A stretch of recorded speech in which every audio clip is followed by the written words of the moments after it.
A kip up, as you can see here, is a basic move that's the basis for certain kinds of windmills, even certain drops and rollbacks.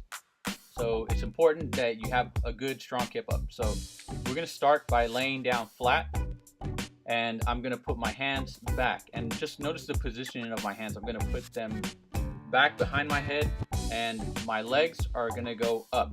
So as I roll back, I'm going to kick my legs straight up. They're going to go straight up, and as I kick them up, I'm going to pick up my hips. Now, putting my hands into it, you see my hands back, and legs and hips are going to shoot straight up. Okay, now, to get the kip up, what I'm going to do is kick my legs up, and at the same time that I kick up, I'm going to push with my hands.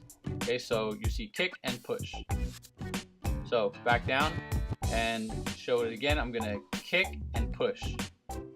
And you don't have to worry about the arching forward part. It's just gonna kind of happen when you kick your legs up. Okay, I'm gonna kick and push. Again, you see kick and push. Now I want to show you something right here. I'm gonna slow it down, and right here, let me stop it. You can see right here, I'm almost in a bridge position, so practice a bridge and that'll help you with the flexibility to do this.